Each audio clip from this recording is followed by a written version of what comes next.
Well, my folks had moved down to Florida in the late 20s, and that's where I was born. But between a massive hurricane that drowned 2,000 people, as well as the oncoming depression, they decided to get out of Florida. So they moved to the Northeast, where my father pursued his profession, which he was a cook. And then after that, he started up his own restaurant, and I was brought up in the restaurant business in North Plainfield, New Jersey. But one thing I learned from my father was just good hard work, and around a restaurant, and a family restaurant particularly, where your mother is working and your brother is working, everyone in the family is working, and you learn very quickly about hard work and what it takes to service customers too. There's nothing more important in the restaurant business than quality food and good service. And I learned that when I was a kid. Well, my folks couldn't afford to send me to college, and it was a desire that I had.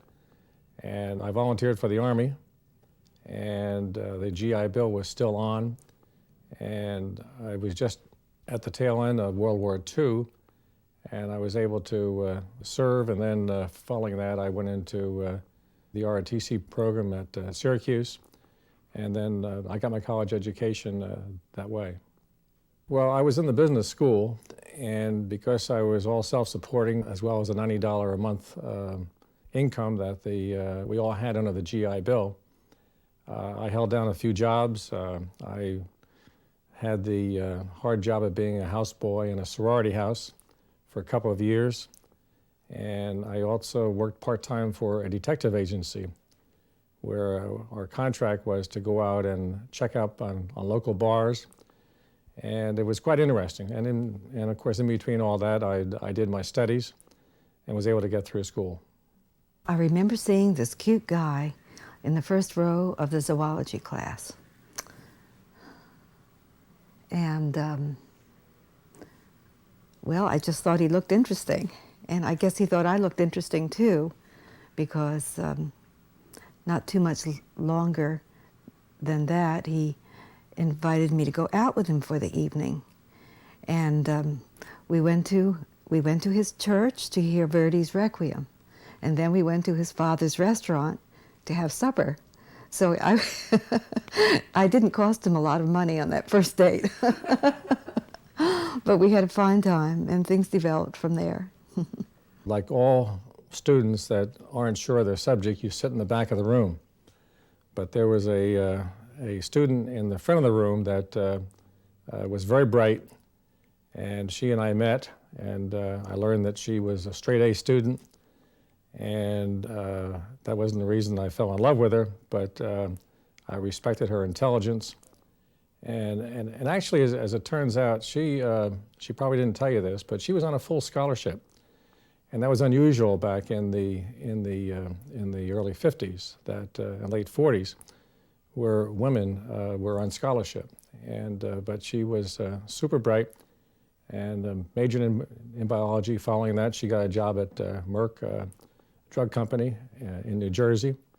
But she left that to marry me, and we went off to go back to Syracuse for my last semester. And then following that, I graduated and then started to go to work. I went to work with Goodyear in their national training program, and that's where I got to learn the tire business.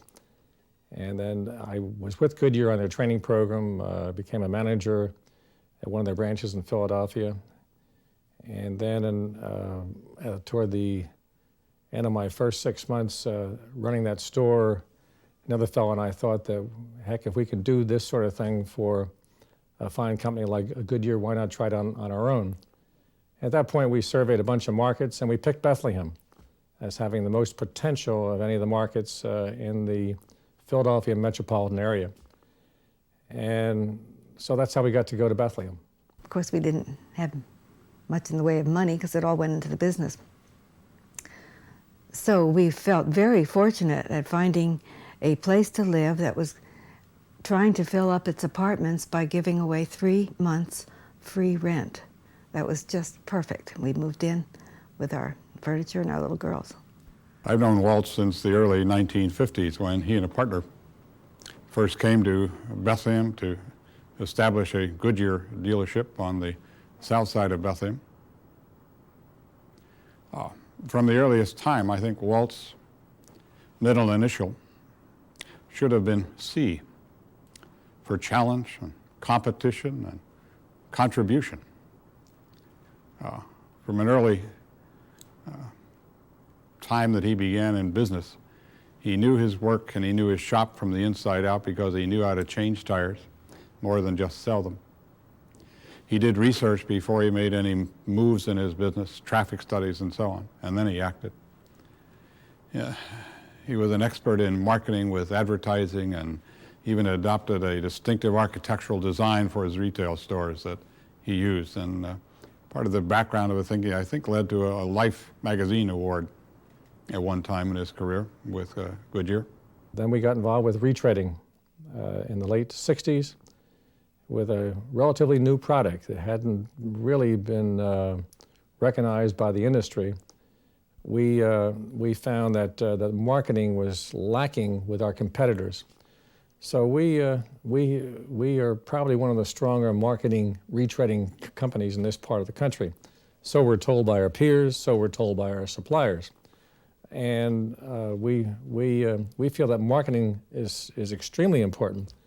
If you got something good, you better know how to tell the story. And particularly if you want to promote the quality of your product. And that's what we have done. I was totally engrossed in my business, and that's probably one of the biggest faults that I've had, particularly in my early part of my career. I became very focused on the business and didn't spend as much time as I should have with my family. This is sort of admitting one of my major faults in my early years of my marriage and as a father. Joan, though, has been not only a magnificent wife, but a magnificent mother. And it's one of the great successes of my life is being married to her. Back in the early days, we used to address envelopes by it seemed the millions, sending out direct mail to potential customers. Yes, the whole family sat around the table and addressed envelopes. That was an early form of marketing before the day of the computer and all that. Time Life used to have contests for tire advertising, and back when he was in the retail business, my mother and him would make a synopsis of all their annual advertisements in these large books. I'll never forget how big they were. They were probably 3 feet by 2 feet. And he was, I guess, nominated to win, so they went down to the annual awards in Texas or Dallas, wherever it was, and he came in second place. And then they ended up asking the person why he came in second, and they told him it was because we thought you had a professional doing this for you, and this is an amateur contest, so we didn't feel right giving you the award. And then my father explained, my mother's an amateur artist, and we do these all by ourselves on our dining room table. I think our dining room table has been worked on more than it's been eaten on since as long as I can remember. My dad was here in Utah last week to ski, and I love skiing with my dad because he's a wonderful skier. And what I like to do is follow him down the hill. I like to follow right in the tracks that he's making as he turns, and I try to make all the turns that he's making because I find when I do this, my skiing improves tremendously, and I really ski at my best. I'd like to use that as a metaphor to describe my dad and the tracks that he has tried to carve in life for me to follow, the example that he has set for me. I've never seen my father do anything halfway. When he decides he wants to do something, he invariably excels at it, whether it's in sports like skiing or golf or tennis or something else like building a business, completing a highway, as he did with I-78. The purpose of the I-78 Association was really to communicate the issues to the public. I think slowly the public came around to realize that this project really was needed. Let's get on with it. The more we delay it, the more it will cost anyway. At the same time, ironically enough, the traffic on Route 22 started to back up big time. And the public finally realized, look, something has to be done.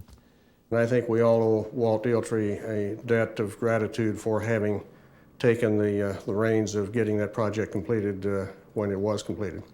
So that, to me, is probably the legacy that Walt Dealtrey has left to the community that is of perhaps greatest importance. Is the Lehigh Valley a better place because of his involvement? No question about that. He has been able to set up a board that represents leaders in the industry and the community. He set up committees on the board so that each person is involved. Does he delegate? Yes, he does. Is he hands-on? He certainly is. I think that's the uniqueness of the man, because he's involved in everything, but we also feel that we are involved. He's not a takeover, he's an inspirer. I really believe in the American free enterprise system. I think it's the experiment that was started a long time ago in this country that has become the heart and soul of our economy. I believe in it very strongly, and it should be nurtured and encouraged. The opportunities, I think, for people of all ages is just as great today as it was 30 or 40 years ago when I started. In fact, back then, we didn't use the word entrepreneurialism. In fact, I couldn't even spell it back then.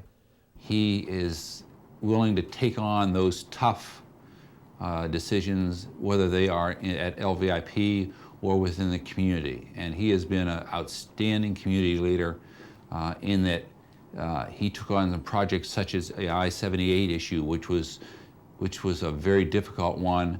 It took a long time frame to bring it to fruition. It did not appear at the time he took it over that there was going to be any decision made on that in the long term, and he made it happen, and that's the reason we're driving now on I-78.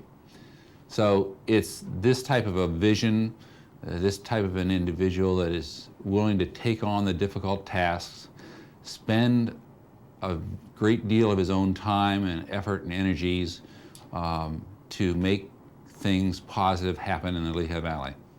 I guess the biggest thing I admire about him is most people work so that they can benefit. But I guess the biggest thing about my father is he's always working so that other people can benefit. I mean, you talk about I-78, there's nothing in it for him. It's just for the community. The industrial parks that he puts together, those are so people can work. And there's nothing, no personal gain there, besides, I guess, the satisfaction of getting it done. Most people, if they would spend the amount of time trying to profit for themselves, would probably be, Donald Trumps of the world. But he does it for the sake of the community, and it's absolutely wonderful.